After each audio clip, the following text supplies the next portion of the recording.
Students, previous video में हमने पढ़ा था TQM क्या होता है, उसके 8 प्रिंसिपल्स और 6 C ऑफ TQM। और इस वीडियो में हम पढ़ेंगे advantages of TQM and disadvantages of TQM। इस वीडियो पे आने से पहले मैं आपसे यही कहूँगी कि आप प्रीवियस वीडियो भी एक बार देख लें। नाउ फर्स्ट पॉइंट है emphasising the needs of the market. Emphasising का मतलब है स्ट्रेस डालना, कि TQM स्ट्रेस डालता है, हाईलाइट करता है नीड्स ऑफ द मार्केट, कि लोगों की क्या रिक्वायरमेंट है। और आपने ये भी याद रखना है कि TQM एक ऐसी एप्लीकेशन है जो कि यूनिवर्सल है। यूनिवर्सल का मतलब है हर मैनेजमेंट में ये यूज कर सकते हैं। सेकेंड पॉइंट है assures better quality performance in every sphere of activity. Assure का मतलब है भरोसा दिलाना, कि TQM भरोसा दिलाता है कि अगर नॉन पार्टिसिपेटिव एटीट्यूड है एम्प्लॉयज का, जो कि एक बिगेस्ट ऑब्स्टेकल है ऑर्गेनाइजेशन में, तो उसे वो दूर करे और better performance they. TQM improves employees performance by promoting proper work culture and teamwork। TQM एक ऐसा प्रोसेस है जो कि मैनेजमेंट में इसलिए फॉलो किया जाता है मेनली कि वहाँ पे एक ऐसा कल्चर हो कि लोग मिलजुल के काम करें और टीम वर्क के साथ। थर्ड पॉइंट है helps in checking non productive activities and waste. TQM reduces waste and inefficiency in the organization। Management में TQM फॉलो करने से हमारी वेस्टेज भी कम होती है और ऑर्गेनाइजेशन बेटर तरीके से वर्क करता है। Fourth point helpful in meeting the competition.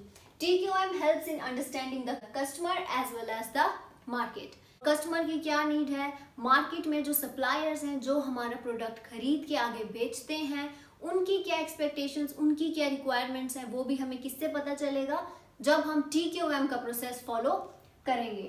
Then helpful in developing communication.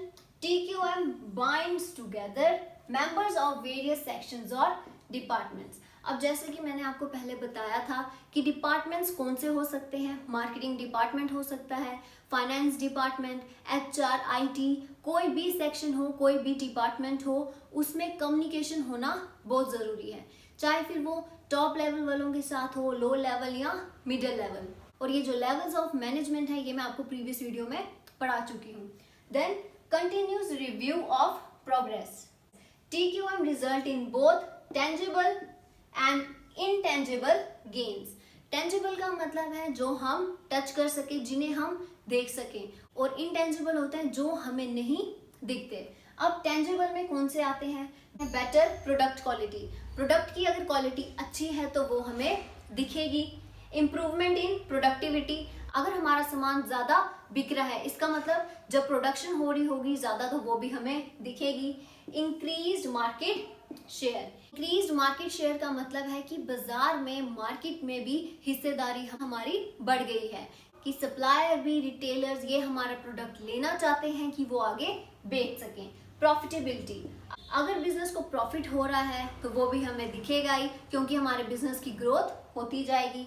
अब इंटेंजिबल गेन्स कौन से होते हैं, जो हमें दिखते नहीं हैं लेकिन होते हैं। Effective team work.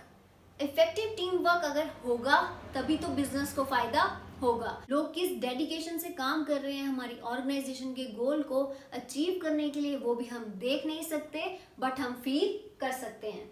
Participative culture, लोग मिलजुल के काम कर रहे हैं, वो हमें सिर्फ रिजल्ट के टाइम दिखेगा। अगर तो प्रॉफिट हो रहा है इसका मतलब पार्टिसिपेटिव कल्चर है, और अगर प्रॉफिट नहीं हो रहा तो कहीं ना कहीं नॉन पार्टिसिपेटिव कल्चर चल रहा है हमारे एम्प्लॉयज के बीच में।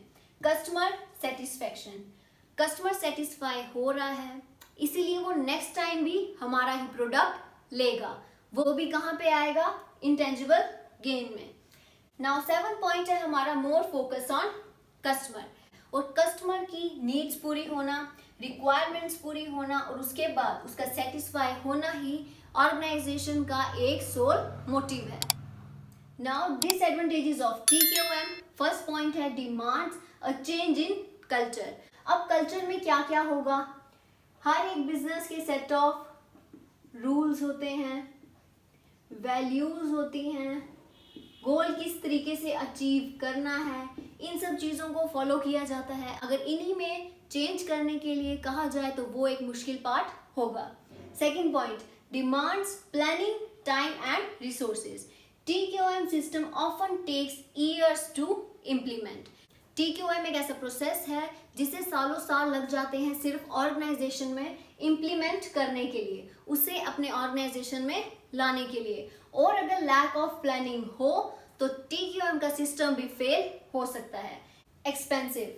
TQM not suitable for small companies as it includes training cost, employees को ट्रेनिंग देने में जो खर्चा होगा, टीम डेवलपमेंट कॉस्ट, टीम की रिक्वायरमेंट्स को पूरा करना, उन्हें नॉर्मल टीम से स्किल्ड वर्कर्स बनाने में भी खर्चा होगा, infrastructure cost etcetera. Small scale business का इतना बजट नहीं होता कि वो इन सब चीज़ों का खर्चा उठा सके, इसीलिए TQM बना है बिग बिजनेसेस के लिए।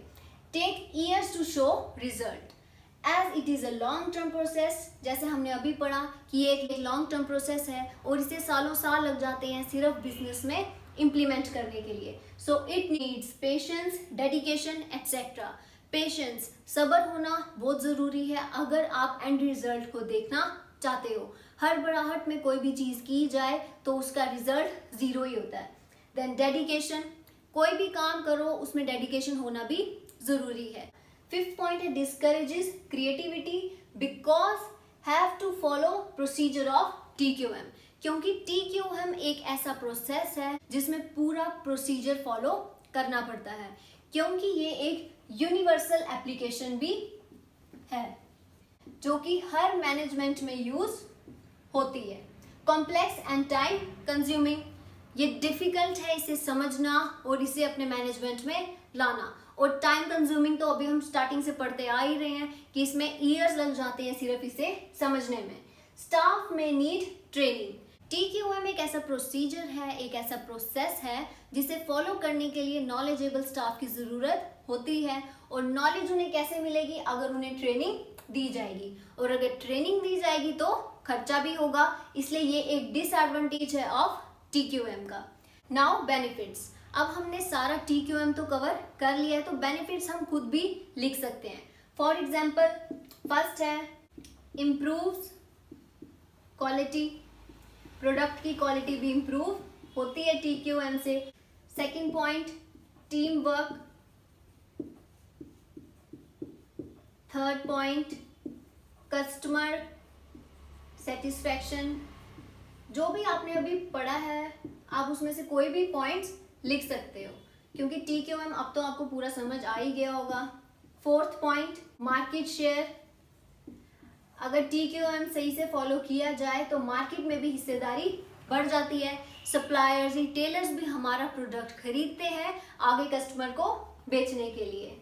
और हम इसमें क्या लिख सकते हैं? प्रोडक्टिविटी। अगर कस्टमर हमारे प्रोडक्ट को कंज्यूम कर रहा है, अगर हमारी कंजम्पशन हो रही है, तो ऑब्वियस ही बात है हमारी प्रोडक्शन भी होगी। Now sixth point, better communication. Business में बेटर कम्युनिकेशन होना भी ज़रूरी है, और ये सबसे मेन पॉइंट है TQM का। ऐसे ही आप और भी पॉइंट ऐड कर सकते हो। तो आज हमने पढ़ लिया advantages, disadvantages and benefits of TQM। So if you like the video, please do like, share and subscribe. Thank you.